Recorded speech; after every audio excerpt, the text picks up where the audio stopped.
이 시간 우리에게 주시는 하나님의 말씀은 누가복음 17장 5절에서 10절까지의 말씀입니다. 누가복음 17장 5절에서 10절까지의 말씀입니다.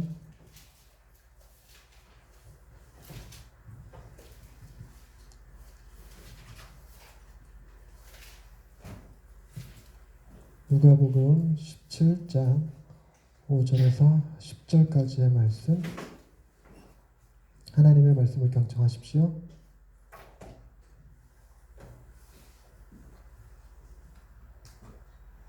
사도들이 주께 여짜오되 우리에게 믿음을 더하소서. 너희에게 겨자씨 하나일 만한 믿음이 있었더라면 이 뽕나무더러 뿌리가 뽑혀 바다에 심기어라 하였을 것이요 그것이 너희에게 순종하였으리라. 너희 중 누구에게 밭을 갈거나 양을 치거나 하는 종이 있어 밭에서 돌아오면 그더러 곧 와 앉아서 먹으라 말할 자가 있느냐? 도리어 그더러 내 먹을 것을 준비하고 띠를 띠고 내가 먹고 마시는 동안에 수종 들고 너는 그 후에 먹고 마시라 하지 않겠느냐? 명한 대로 하였다고 종에게 감사하겠느냐? 이와 같이 너희도 명령받은 것을 다 행한 후에 이르기를 우리는 무익한 종이라 우리가 하여야 할 일을 한 것뿐이라 할지니라. 예수께서 아멘. 이 말씀을 통하여 우리에게 베푸시기 원합니다. 아멘. 오늘 예수님께서 말씀하셨던 믿음에 관한 이야기가 오늘 이야기의 핵심입니다. 그런데 이제 5절 말씀에 시작되기를 사도들이 주님께 여짜왔다라는 표현 때문에 사도의 등장으로 인하여 이렇게 성경을 읽다가 갑자기 웬 사도 이렇게 느껴질 수가 있습니다. 보통 우리가 복음서들을 읽을 때 제자들이란 표현을 쓰지 사도들이란 표현을 쓰지 않습니다. 사도들이란 표현은 주로 어디에서부터 시작되냐면 사도행전에서 이제 주로 나오는 표현들이 사도라는 표현을 씁니다. 그런데 왜 뜬금없이 누가복음에 사도가 등장했을까? 왜냐하면 누가복음의 저자가 누구기 때문에 누가이기 때문에 그 누가가 또 뭘 썼던 사람이라 사도행전을 기록했던 사람이라 우리가 흔히 그 입에 붙은 말들 있잖아요. 우리 딸도 그런 얘기 하던데 저도 군대 있을 때 중대장님 훈화 시간에 알겠습니다라고 대답해야 될 시간에 아멘 했다가 한번 혼난 적 있는데 제 딸도 수업 시간에 아멘 할 뻔했다고 입에 붙은 말들이 다 있는 거니까요. 그런 형태로 쓰여진 것 아닐까 생각합니다. 그래서 사도가 등장한 것이 이때부터 사도였다라고 주장하는 것은 문제가 좀 있습니다. 여러분, 사도의 시작은 예수님께서 죽으시고 부활하시고 승천하신 이후에 제자들에게 주어졌던 호칭입니다. 그러니까 아직 진짜 사도가 된 것은 아니었고 여전히 제자들인 상태에 있습니다. 그러니까 사도들이 믿음이 없어서 믿음을 더하여 달라고 그랬다 이렇게 이해하는 것이 아니라 그러니까 사도들이 그때 제자들이었을 당시에 그랬다 이런 얘기로 이해하시면 되고요. 그리고 믿음을 더하여 달라고 말하는 게 괜히 뜬금없이 말하는 건 아니죠. 무슨 말이든 어떤 맥락이 있어야 되는 거니까요. 그 맥락을 알기 위해서는 우리가 1절부터 4절까지 기록된 말씀을 좀 보아야 됩니다. 좀 어려운 말들이 써 있어요. 1절에는 예수님께서 제자들에게 이렇게 얘기하십니다. 실족하게 하는 것이 없을 수는 없으나 그렇게 하게 하는 자에게는 화로다. 여러분, 저 때문에 실족하게 되시면 누가 화를 당하냐면 제가 화를 당한다는 것입니다. 근데 참 저는 저로 인하여 실족 당하신 분들을 살면서 여럿 봤어요. 그러니까 저 때문에 교회 못 다니겠다고, 제가 전도사 시절에 저 때문에 교회를 못 다니겠다고 하셨던 집사님들이 몇 분 계셨어요. 저로 인해서 실족하신 거죠. 청년들도 저 때문에 교회 못 나오겠다 그랬던 청년도 있었던 것 같고, 특히 이제 중고등부 사역할 때 선생님들 중에 몇 분이 저 때문에 교회 못 다니겠습니다 하고 담임 목사님한테 얘기하는 바람에 담임 목사님한테 불러가서 혼나고. 근데 이제 그렇게 되게 실족하시는 분들의 특징 중에 하나가 제가 경험했던 지극히 이렇게 제한된 경험 안에서 딱히 이유를 대지를 않아요. 그냥 싫대요. 그러니까 저도 거울을 보면서 그 말은 이해합니다. 그냥 싫겠구나 뭐 이런 말은 이해는 하는데, 그런데 그런 거잖아요. 그렇다고 목사님이 가서 사과해 이러는데 제 느낌 그대로 이렇게 생겨서 죄송합니다 이러고 사과할 일이 아니잖아요. 대충 뭐 때문에 실족했구나라는 느낌은 있습니다. 왜냐하면 제가 지금은 굉장히 많이 유화된 거예요. 부드러운 거예요. 그러니까 여러분들이 저희 교회 나오시기 전에 초창기 때 저희 교회도 개척하고 초창기 때 제 설교 되게 강했어요. 그래서 이렇게 비난하는 설교 참 많이 했거든요. 그러니까 성도들을 비난한다기보다 한국 교회를 비난하고 다른 목사님들을 비난하고 그런 설교 참 많이 했어요. 그리고 십자가를 지고 뭐 순교하자 이런 식의 설교를 곧잘 했었습니다. 그 시기를 기존마가 지나왔는데 지나올 수 있었던 건 기존마 성격 자체가 워낙 설교 시간에 딴지 거시는 분이라서 기존마 성격이니까 통과했지 다른 분들이었으면 실족할 수도 있는 그런 설교들을 좀 많이 했었어요. 근데 그전에는 더 심했죠. 전도사 시절에는 20대 30대였기 때문에 혈기가 왕성했습니다. 그래서 제 딴에 제 기준으로 이건 불이야, 이건 잘못된 거야 라고 생각하는 것에 가차 없이 막 비난했던 시절이 있었습니다. 그런 거에 상처 입지 않았을까 이런 생각들을 하죠. 그래서 저도 이게 주님의 말씀대로 하면 2절 그가 이 작은 자 중에 하나를 실족하게 할진대 차라리 연자 맷돌이 그 목에 매어 바다에 던져지는 것이 나으리라. 연자 맷돌이라는 게 뭐냐면 사람이 돌리는 이 조그마한 맷돌 말고 짐승이 돌리는 거대한 맷돌이 있습니다. 그걸 연자 맷돌이라고 그러는데 그걸 목에다 매달고 바다에 던져지는 게 낫대요. 그러니까 이 말씀대로 하면 저는 무슨 벌을 당해야 되냐면 연자 맷돌 목에 달고 수장돼야 됩니다. 근데 이제 이 본문을 해석하시는 분들 중에 하나 주석가는 이런 표현을 썼어요. 2절 말씀을 다시 보시면 이 작은 자 중에 하나를 실족하게 할진대 차라리 연자 맷돌이 그 목에 매여. 그래서 그는 누굽니까? 그러니까 대충 문맥상 실족시킨 자라고 표현할 수 있는데 누구 말만 따라 주어가 정확치 않아서 주어가 없어서 그 목에 그가 실족된 자를 뜻하는 것일 수도 있다라는 주장을 하는 글이 있었어요. 그러니까 무슨 얘기냐면 실족시키느니 차라리 연자 맷돌이 그 목에 매달려 그 사람을 바다에 빠뜨리는 것이 낫다. 그만큼 실족시키는 것이 안 좋은 것이다. 라는 얘기를 했다는 것이죠. 그래서 예를 든 것이 실족한 사람들이 되게 안티 크리스찬이 되거나 아니면 이단이 되거나 그래서 그때 당시에 있었던 유명한 이단들이 다 어릴 적에 교회를 다니던 사람들이고 그들이 다 실족해서 그 지경까지 간 것이다. 그 피해가 얼마나 크느냐. 차라리 그 사람이 연자못들 목에 걸고 바다에 빠졌으면 이렇게까지 되지 않았을 것이다. 뭐 이런 얘기를 합니다. 근데 사람이 간사하다 그러죠. 연자맷돌을 그 사람 목에 매달았는데 그가 다행이다. 난 아니구나 이런 생각도 들기도 했다가 요즘 같아서는 누구 목에 이 연자맷돌 맸으면 좋겠다는 사람들이 있어요. 정말 사람 실족시키는 제가 웬만하면 다른 목사님을 비난하지 않기를 원하는데 요즘 저랑 성이 같으신 어떤 분이 자꾸 비난하고 싶어져가지고 그런데 이제 이게 그것만 존재하면 좀 나을 텐데 이게 연이어서 붙어 있는 말씀 3절 4절 말씀이 이게 또 이렇게 극과 극을 이루고 있습니다. 극과 극을 이루고 있는 게 뭐냐면 너희는 스스로 조심하라. 만일 네 형제가 죄를 범하거든 경고하고 회개하거든 용서하라. 만일 하루에 7번이라도 내게 죄를 짓고 7번 내게 돌아와 내가 회개하노라 하거든 너는 용서하라 하시니라. 기독교의 아주 중요한 가치 중에 하나가 용서라는 건데요.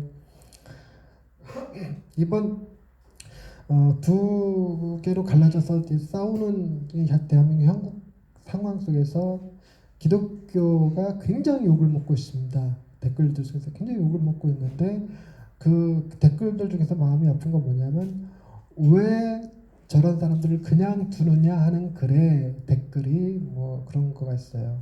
기독교의 특성이 뭐냐면 언제든 회개하면 용납하고 받아들여 주는 종교이기 때문에 어떤 짓을 했더라도 교회 가서 회개한다 그러면 그만인 것이다. 그러니 교회는 자정 능력을 잃었다. 기독교는 자정 능력을 잃었다는데 딱 틀린 말이 아닌 것 같은 거죠.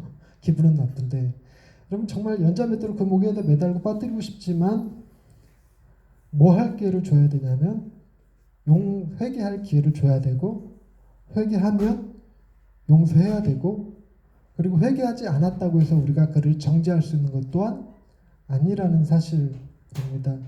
과연 이런 체제 안에서 이런 개념 안에서 이런 신앙 안에서 우리가 자정 능력을 가질 수 있을까 생각하면 회의적이죠. 근데 이런 상황에서 연자맷돌을 목에 매달리거나 아니면 용서해주거나. 이 지금도 마찬가지지만 그때 당시 예수님 당시에는 좀 더 심했겠죠. 소위 지도자라고 하는 종교적 지도자 바리새인들, 대제사장, 서기관들이 하는 행태가 자기네들의 뱃속만 채우는 정도로 끝나는 것이 아니라 많은 백성들을 괴롭게 하고 있었으니 그들에게 정말 주님의 말씀대로 연자맷돌을 매달려서 바다에 빠졌으면 좋겠다라는 생각이 들음과 동시에 뭐 하는 생각도 같이 들어야 되냐면 그들에게 또 회개할 기회가, 즉 예수님이 십자가에 달려 돌아가시고 그 주님의 희생의 결과가 그들에게도 적용돼야 된다라는 개념 때문에 이게 쉽지 않습니다. 어떤 마음의 자세를 가져야 우리가 연자맷돌이라는 개념과 용서라는 개념이 같이 공존할 수 있을까요? 이게 정말 쉽지 않습니다. 그러니까 5절 말씀에 이런 말이 튀어나오는 겁니다. 사도들이 주님께 여짜오되 우리에게 믿음을 다하여 주옵소서 이렇게 얘기합니다.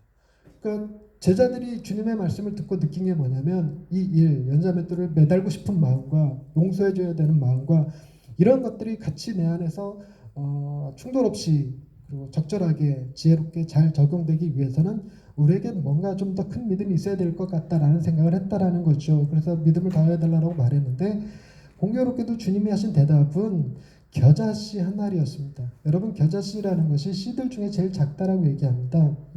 크기가 어느 정도 되냐면 조금 통통한 참깨 정도 된다 그래요. 말로 그 기록상으로 보면 존재하는 씨들 중에 제일 작은 씨 이렇게도 표현하더라고요.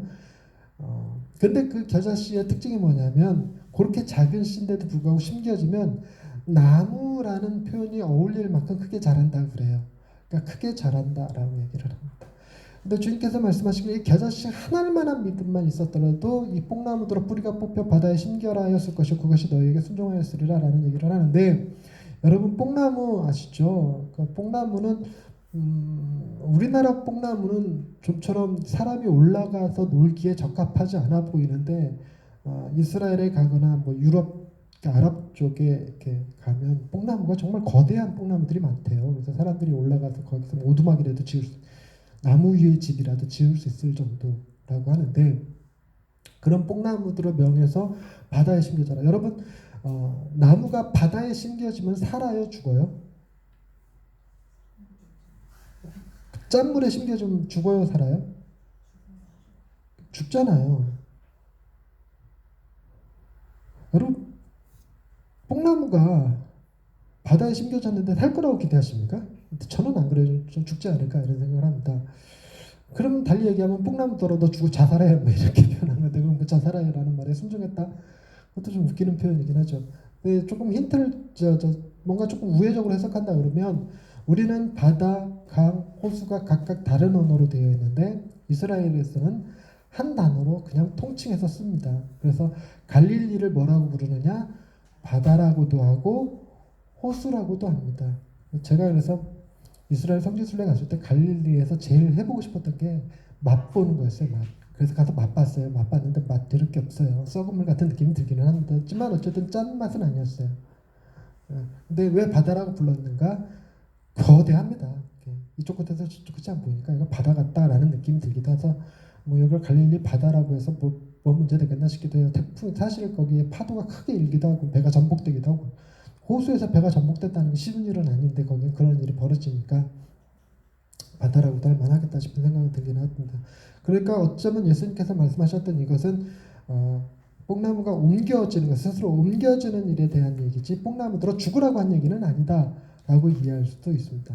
그런데 반면에 우리는 뭐도 기억하냐면 예수님께서 무화과 나무를 보시고 그 열매 없는 것으로 인하여 저주를 하시니까 그 무화과 나무가 어떻게 되냐면 말라서 죽어버리는 일이 있었습니다. 그러니까 그 일로 인해서 이것도 매한가지 그렇게 해석해도 상관없다라는 주장도 합니다.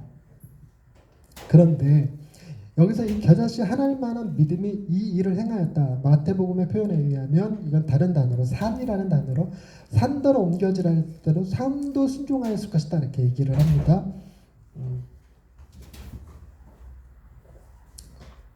그런데 이것이 믿음의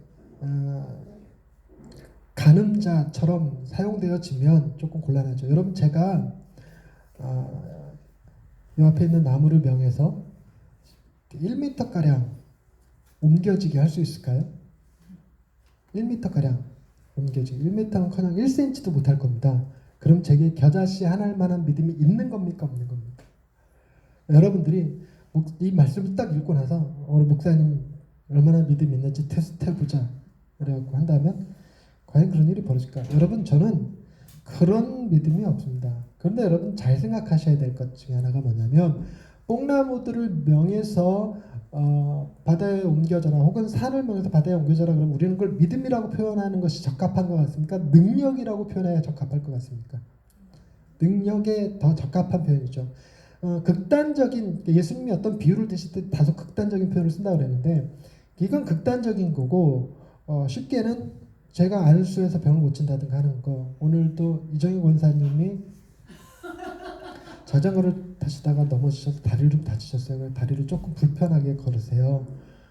오늘 이정희 권사님이 기도 차례셨는데, 그래서 그 너무 다치시는 바람에 기도 준비를 못 하셔서 저에게 대신 기도를 이렇게 해달라고 부탁하셨는데, 표현이 어땠냐면, 제가 어제 자전거 타다 넘어져서 다리를 다쳐갖고요, 목사님 좀 기도 좀 해주세요. 우리 아내가 왜요? 다시는 자전거 안 타게요?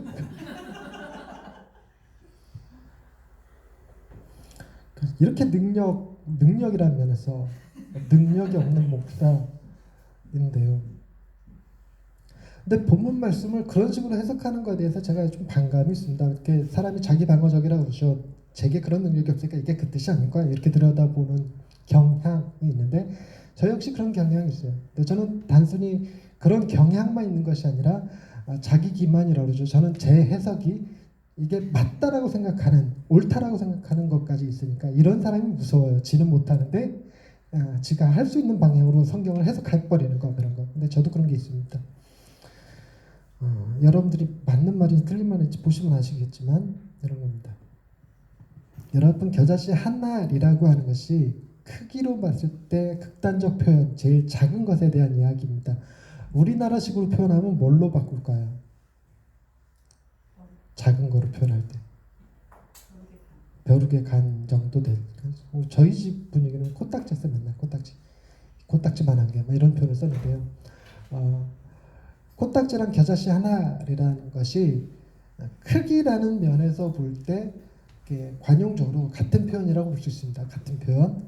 그런데 겨자씨 한 알이라는 것이 그런 크기 면으로 보는 것이 아니라 달리 보는 사람들이 있습니다. 뭐냐면, 겨자씨 한 알이 심겨져서 새들이 와서 깃들 만큼 큰 나무가 되는 이유는 겨자씨 한 알에는 뭐가 들어있기 때문이냐면 생명이 들어있기 때문이라는 겁니다. 생명.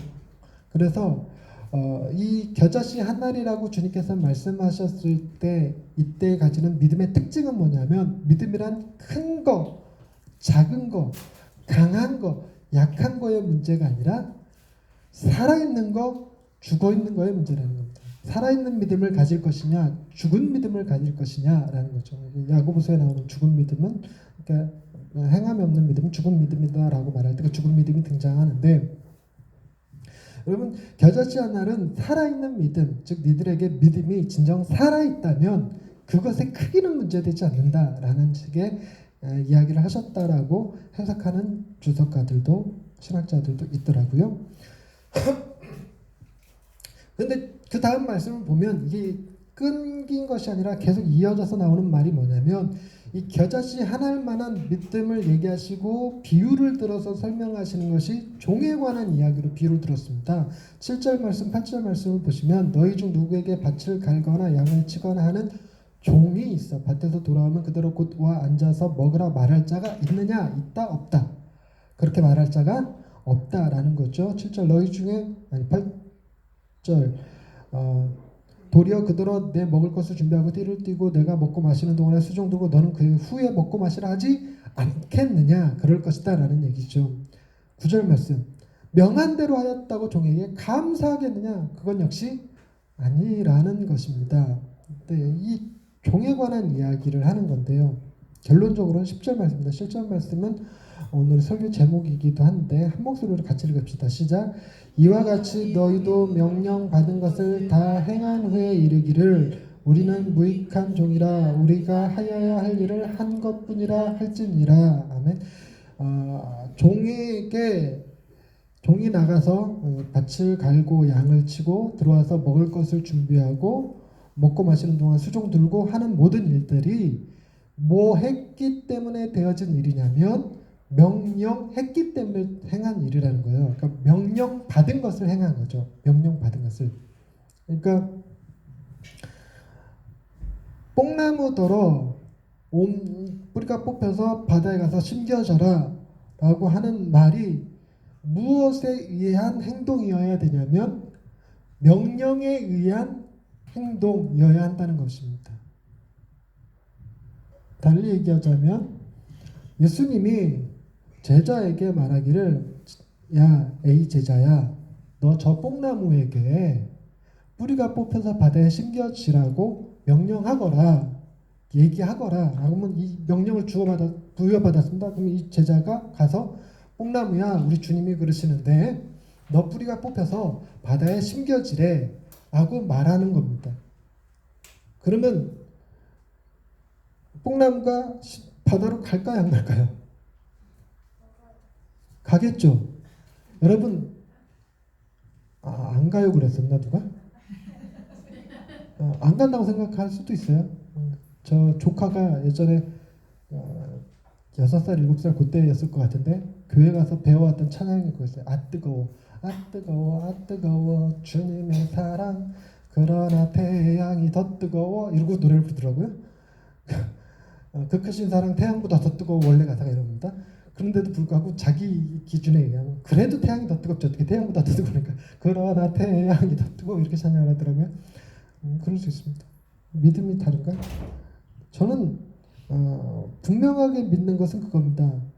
주님이 누굴 통하여 어떤 일을 하시는 거는 명백하게 뽕나무도 옮겨주고 산도 옮겨주고 귀신도 쫓겨나고 죽은 자도 살아날 거라고 믿습니다. 그러나 주님이 명하지 않은 일에 대하여 자기가 어떤 능력이 있는 사람처럼 뽕나무한테 명령을 하거나 산에게 명령을 하거나 귀신을 쫓아내거나 병든 자를 고치려고 한다고 해서 그것이 될 거라고 믿지 않습니다. 우리에게 어떤 믿음이 있어야 되는 거냐면 주님이 말씀하시면 내가 순종할 것이다. 주님 뜻이 아니면 내가 멈춰서리다 라고 하는 믿음, 그게 겨자씨만한 믿음이고 그게 살아있는 믿음이라는 거죠. 여기에 뭐가 포함되어 있어야 되냐면 우리의 이성으로는 도대체 저 뽕나무를 뽑아서 바다에 심겨지라라고 명할 이유가 뭐냐는 겁니다. 이성적으로 납득이 되지 않아요. 그러나 내가 납득을 하고 안 하고가 문제가 아니라 그 일을 명하신 주님은 가장 지혜로우신 분이라는 믿음. 그래서 내가 이해했건 이해하지 못했건 주신 말씀대로 가서 순종하는 것, 그것이 믿음이라고 봤던 겁니다. 그러면서 뭐라고 생각해야 되냐면 주님이 명령하시기를 뽕나무더러 뿌리가 뽑혀서 바다에 심겨지라라고 하셨어요. 그래서 내가 그 일을 행했는데 뽕나무가 안 옮겨졌어요. 그러면 믿음이 없어서가 아니라 주님의 말씀에 다른 의미가 있음을 아는 것이 중요합니다.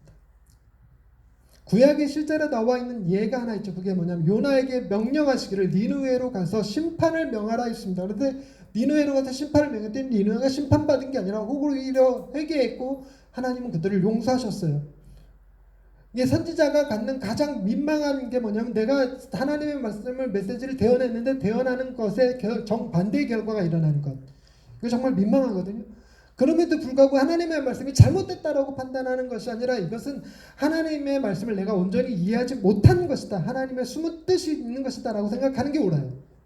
그게 믿음이라는 것입니다. 그런데 또 하나는 이런 것이 있을 수 있습니다. 여러분, 주님이 호선이에게 호선아 저 뽕나무에게 가서 뿌리가 뽑혀서 바다에 심겨져라 하라 그랬더니 호선이가 짜증이 난 거예요. 곧 네 시기 때 그러잖아. 왜 나한테 그런 일을 시켜? 창피하게. 내가 뽕나무한테 가서 그런 말을 꼭 해야 되겠어? 사람들이 쳐다보는데? 이럴 수 있단 말이에요. 그래갖고 안 들키고 싶으면 아주 짜증이 묻지막지하게 난 상태에서 뽕나무한테 가고 사람들 아무도 모르게 야 주님이 그러는데 너 저 바다로 가래. 라고 말을 한다고 치십시다. 그러면 뽕나무가 갈까요 안 갈까요? 호선 어떻게 생각하냐? 갈까 안 갈까? 지금 왜 가는 거지? 호선이의 감정과 생각하고 아무 상관없어요. 아무 상관없어요. 뽕나무는 전달하는 자가 어려서 네 말 안 들을래 이럴 수 없다고요. 전달하는 자가 말투가 싸가지 없어서 네 말 안 들을래 이럴 수도 없고, 전달하는 자가 믿음이 뭐 그런 게 주님의 말씀에 대한 믿음이 그렇게 확실히 없었고 어떻게 하겠어? 난 네 말 순종 안 해. 이럴 수도 없는 거란 말이에요. 누가 하신 것이 맞기만 하다면, 주님이 그렇게 명한 것이 맞기만 하다면 순종하는 수밖에 없어요. 여기에서 우리의 오해라는 것이 생겨납니다. 제가 잘 드는 표현인데, 모세가 주님의 명령을 받아서 뭘 했냐면 나일강 물을 피로 만들었어요. 나일강 물에 물을 한 바가지 떠서 부으니까 나일강 물이 피로 변했단 말이에요. 그런데 많은 사람들이 그것이 마치 모세의 믿음이 그 일을 행한 것처럼 표현하는 사람들이 정말 많아요. 모세가 반드시 내가 물을 떠서 이렇게 부으면 그것이 피로 변할 거야 라고 믿었기 때문에 피로 변했다는 겁니다. 그래서 믿음이 없이 부었다면 절대로 그런 일이 안 일어날 거라는 거죠. 그래서 나일강 물이 피로 변한 것의 원인은 모세의 믿음에 있는 것이다 라고 말한다는 것입니다. 저는 그런 말이 제일 싫어요.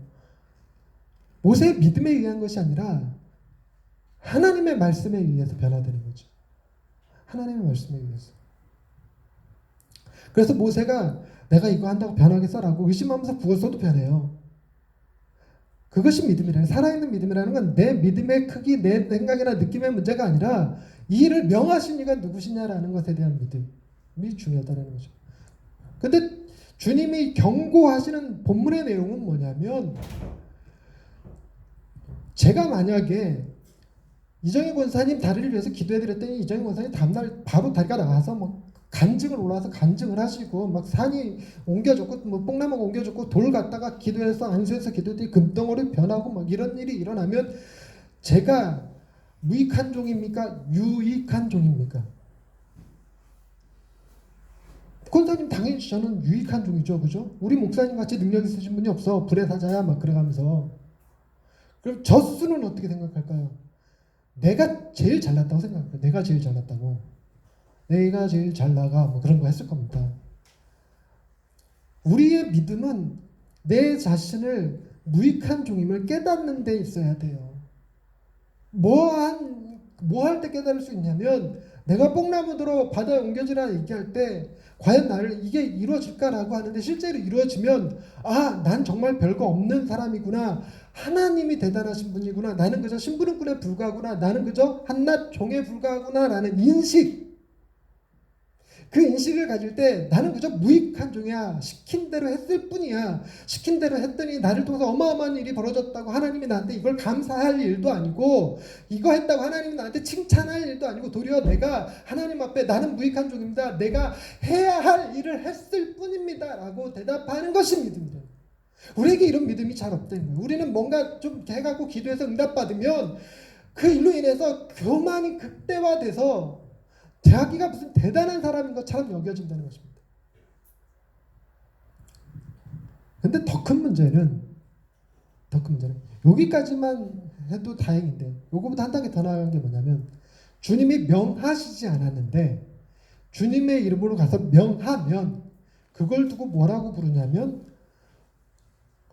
배임? 횡령? 정확한 표현인가요? 권력 남용일까요? 국민이 권력을 주지 않았는데 지가 마치 국민으로부터 권력을 받은 것이냐 행사하는 어떤 사람들의 무리들 같은 얘기죠. 예를 들어서 이런 겁니다. 우리 아내가 저 마당에서 아들한테 시켜서 아빠 좀 나오시라고 그래. 그래서 아들이 투덜투덜 대면서 저 핸드폰 하면 되지, 핸드폰 하면 되지, 나더러 갔다 오래. 아빠, 엄마가 나오래. 그럼 제가 나가야 됩니까? 안 나가야 됩니까? 나가야 돼요. 안 나오면 큰일 납니다. 그래서 나갈 거예요. 10번 부르면 10번 다 나갈 겁니다. 그런데 언제 순간 화가 확 치밀어 오를까요? 아들이 엄마가 안 시켰는데 아빠가 엄마 말이랑 꼼짝 못하니까 그걸 이용해서 아빠, 엄마가 마당에 잠깐 나오래. 나갔더니 나중에 알고 보더니 엄마가 시킨 게 아니야. 지가 아빠 골려 먹으려고, 혹은 지가 하기 싫으니까 아빠한테, 아빠 엄마가 이제 여기 풀 좀 치우라고 그랬어. 그러니까 하경이한테 엄마가 시켰는데, 하경아 너 여기 풀 좀 치워 그랬더니 하경이가 이거 아빠 시키면 딱인데? 그러니까 아빠한테 가고, 아빠 엄마가 이거 풀 좀 치우라고 그랬어 하고 제가 풀을 치웠어요. 그러면 나중에 내가 이게 엄마가 시킨 게 아니라는 사실을 알면 화가 날까 안 날까? 화나죠. 저 새끼 나한테 죽는 거예요 그냥. 오늘날 마치 이와 같은 일이 자꾸 벌어지고 있는 것 같아서 그래요. 하나님이 명하시지 않았을 것 같은데 자꾸만 하나님의 뜻이다라는 말이 여기저기서 튀어나오고 있어요. 목사님들 단톡방이나 사모님들 단톡방 안에서도 주님이 어젯밤에 저한테 계시하셨습니다 이러면서 올라오는 글들, 사실 예전에는 그 하나님의 뜻입니다 라는 말을 교회 안에서 참 많이 썼어요. 그런데 저희 통합직교단은 교단 차원에서 한때 이 언어 사용하지 말자라는 운동이 벌어졌습니다. 하나님의 뜻입니다 혹은 기도해 보겠습니다 라는 말을 쓰지 마십시오. 이건 종교 권위자들의 언어 폭력입니다 라는 취지의 내용이었어요. 저 굉장히 공감합니다. 그래서 제가 여러분들한테 이것은 하나님의 뜻입니다 라는 얘기를 잘 안 해요. 우리에게 하나님의 뜻입니다 라고 말할 수 있는 건 하나밖에 없어요. 항상 기뻐라 쉬지 말고 기도하라 범사에 감사하라 이는 그리스도 예수 안에서 너를 향하신 하나님의 뜻이다 라고 성경에 기록되어 있는 것밖에 없다고 저는 생각을 하는데, 근데 너무나도 쉽게 어떤 누군가를 특정 어떤 사람을 비방할 목적으로, 그리고 자신들의 이익을 혹은 자신들의 요구를 관철시키기 위한 목적으로 하나님 들먹거리는 사람들이 있어요. 하필이면 그 사람이 나랑 성이 같아서 더 짜증나는데, 이건 정말 위험한 일입니다. 믿음하고 아무 상관없어요. 실제로 이 말을 하는 사람이 귀신을 실제로 쫓아내고 실제로 죽은 자를 살려내고 실제로 병든 자를 고친다 하더라도 그렇습니다. 그거는 귀신이 나중에 지들이 속은 거 알면 막 승질 이빠이 낼 일이에요. 오죽하면 주님이 뭐라고 그러냐면 내가 주의 이름으로 귀신도 쫓아냈고 주의 이름으로 병든 자도 고쳐냈고 주의 이름으로 죽은 자도 살려냈나이다 그랬더니 예수님이 내가 너희를 도무지 알지 못하느니 불법을 행하는 자들아 내게서 떠나가라 말씀하셨어요. 불법을 행하는 자들. 내가 언제 너희한테 귀신 쫓으라고 그랬어? 내가 언제 너희한테 죽은 자 살리라고 그랬어? 여러분, 우리는 해야 될 고백이 뭐냐면, 우리가 엄청난 일을 해냈더라도 누가 보기에도 저 사람 정말 신의 사람이다, 하나님의 사자다, 불의 종이다라고 하는 놀라운 일이 벌어진다 할지라도 우리의 해야 될 고백은 나는 그저 무익한 종입니다가 믿음이라는 거예요. 왜 이런 고백을 할 수 있냐면, 놀랍게도 나는 무익한 종이라고 말해도 되는 이유가 뭐냐면, 바로 이런 무익한 종임에도 불구하고 주님이 우리를 위하여 십자가를 지셨잖아요. 내가 무익한 종이 되면 하나님의 구원을 못 받아. 즉 내가 예수의 이름으로 귀신을 쫓아내지 못하면 난 구원 못 받아. 내가 방언을 못하면 구원 못 받아. 한때 우리나라 어떤 교단에서는 방언 못하면 구원이 없다는 얘기 했었어요. 방언을 못하면 구원을 못 받아 라고 한다면, 내가 구원받은 자 되기 위해서라도 거짓으로 랄랄라를 하든 그 말을 잊어버렸네. 이 동네 유명한 목사님 방언할 때 하는 표현이 있어요. 같은 말 계속 반복적으로 하시는. 내가 그거 애웠었는데 지금 써먹으려고 잊어버려요. 썬더라이징을 계속 반복적으로 하더라고요. 여러분, 저는 확신하는 게 여러분들 방언 못해도 구원받는데 아무 지장 없습니다. 제가 기도해갖고 여러분의 다리가 낫지 않아도 제가 마음의 평안을 잃어버리지 않는 이유가 뭐냐면, 그걸로 내가 구원받았음을 증명하는 것도 아니고 구원받는데 조건이 되는 것도 아니기 때문에요. 오히려 도리어 반대의 결과가 일어날 가능성이 크죠. 마치 이런 일을 행하는 나는 구원받았고 여러분들은 구원 보류 중이다 이렇게 얘기할 수 있다. 여러분, 우리가 무익한 종이든 더 나아가서 악한 종이든 무슨 상관이 있겠습니까? 주님이 누구를 위하시는데? 우리를 위하시는데. 믿음은 주님이 가장 크시죠. 주님이 실제로 하신 일이 뭐냐면 실족하지 않게 하시고, 그럼에도 불구하고 결론인데 알아들었으면 좋겠는데 표현이 너무 좀 어렵다 싶은 생각이 들어서 숨을 좀 고릅니다. 여러분, 실족하게 하지 않으시고 연자 맷돌을 목에 달아 깊은 바다에 빠지신 분, 실족하게 하지 않으시고 7번씩 70번의 용서를 이루어내신 분, 주님이 바로 그런 분이십니다. 그런 분이 우리를 위하시면 우리가 실족하지 않을 것뿐만 아니라 우리를 위해서 대신 연자 맷돌을 담당해 주실 것이라는 거죠. 우리는 그분 바라보며 비록 내 안에서 뽕나무가 1cm도 안 움직인다 했더라도 전혀 걱정하지 마시고 쓸데없이 뽕나무한테 이상한 짓거리 하지 마시길 바랍니다.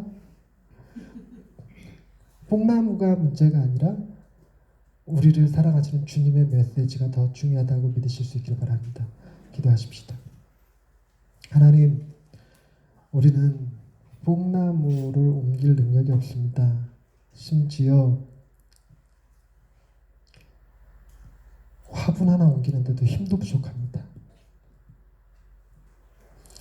그러나 내가 나중에 화분에 담긴 나뭇잎 하나 치우는 것도 못하는 자가 된다 할지라도 정말 내 가족, 이 사회에 아무런 도움도 줄 수 없는 무기력한 사람이 되어 있다 할지라도 나를 향하신 하나님의 사랑은 조금도 변함이 없고 나를 향한 하나님의 계획은 전혀 바뀌지 않는다는 사실을 믿습니다. 내가 무익한 종이라고 고백할 수 있는 것, 그것은 나를 위하여 십자가를 지신 주님 때문임을 고백하며 주님 인하여, 주님 한 분으로 인하여 기뻐하고 감사할 수 있는 무익한 종입니다. 우리를 그렇게 이끌어 주시고 사랑해 주시는 주님께 감사드리며 예수님의 이름으로 기도드립니다. 아멘.